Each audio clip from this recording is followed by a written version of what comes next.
মুফাসসিরে কোরআন, আন্তর্জাতিক খ্যাতিসম্পন্ন মুফতি, মুহাদ্দিস, আল্লামা, এগুলোর প্রকৃত সংজ্ঞা কি? ভাই একটা একটা করে সবগুলোর সংজ্ঞা দিতে অনেক সময় লাগবে, তাও দেই, আপনি প্রশ্ন করছেন। মুফাসসিরে কোরআন মানে হলো যিনি কোরআনের তাফসির কারক। বিশাল বড় একটা টাইটেল, কিন্তু সহজ কথা না। কোরআনের অনুবাদটা কোন রকম করতে অবস্থা খারাপ হয়ে যায়, সেখানে তাফসির করার জন্য এলেমের মহাসমুদ্র হওয়া লাগে।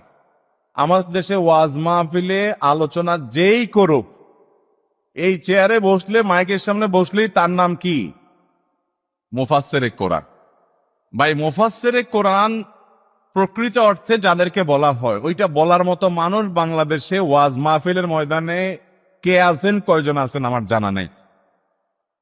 কিন্তু আমরা বলি মুফাসসিরে কোরআন। ভাই আমরা ওয়াইজ বলতে পারি, নসিহতকারী মানুষকে এটা বলতে পারি। মুফাসসিরে কোরআন মানে কোরআনের তাফসির কারক। এই তাফসির কারকের কয় খণ্ডের, কয় ভলিউমের কোরআনের তাফসির লেখার তৌফিক হয়েছে? যে মুফাসসির কি দিয়া হয়েছে? এই ওয়াজ করে আয়াত একটা সামনে রেখে 1 ঘন্টা 2 ঘন্টা কথা বললে তাকে আসলে মুফাসসিরে কোরআন বলা যায়? এটা আমাদের দেশি একটা সংজ্ঞা বলতে পারেন, যে মুফাসসিরে কোরআন বলতে উলামায়ে কেরামের যে পরিভাষা, সেখানে যেটা বোঝানো হয় ওইটা অনেক ভারী পদবী। ওই পদবীর ওজন বহন করার মতো বক্তা, আলোচক এই দেশে কে আছে আমার জানা নাই। তবে তবে আমাদের দেশীয়, আমাদের আঞ্চলিক একটা পরিভাষা বলতে পারেন যে মুফাসসিরে কোরআন মানে হলো, এখন আরেকটা নতুন সংজ্ঞা দিচ্ছি, মুফাসসিরে কোরআন মানে হলো ওয়াজ মাহফিলের বক্তা। মুফাসসিরে কোরআন মানে কি? ওয়াজ মাহফিলের বক্তা, বাস। এটা হলো আমাদের দেশীয় সংজ্ঞা। আর আগেরটা যেটা দিলাম এটা হলো কিতাবী সংজ্ঞা। বুঝতে পারছেন? আন্তর্জাতিক খ্যাতি সম্পন্ন, ওরে বাবা, আন্তর্জাতিক খ্যাতি সম্পন্ন বক্তা দেশে কে আছে আমি তো জানি না।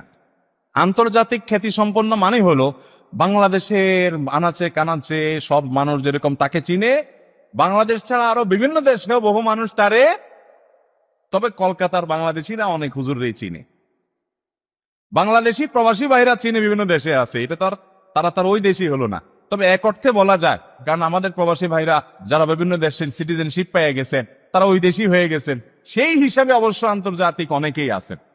অর্থাৎ তারাও চিনে, তারাও জানে, তাও আবার খ্যাতি সম্পন্ন, মানে বিভিন্ন দেশে তার খ্যাতি আছে। যেমন ডক্টর জাকির নায়েকের কথা বলা যায়, যে তাকে বিভিন্ন দেশে মানুষ চিনে। বাংলাদেশে হলো আমাদের মধ্যে হাতে গোনা 2-4 জন এরকম হয়তো পাবেন, যে তাদেরকে দেশের বাইরে অনেকে চিনে। এর বাইরে গণহারে যাকে তাকে আমরা আজকাল, মানে মাহফিলের পোস্টারে যেই পরিমাণ শব্দের অপচয় হয়, এই মাহফিল থেকে মানুষ ভালো কিছু শিখবে। এখানে যদি 2 নম্বরই হয়, এখানে যদি পাম্পট্টি দেওয়া দেই হয়, তাহলে মানুষ শিখবে এটা কি? গতকালকে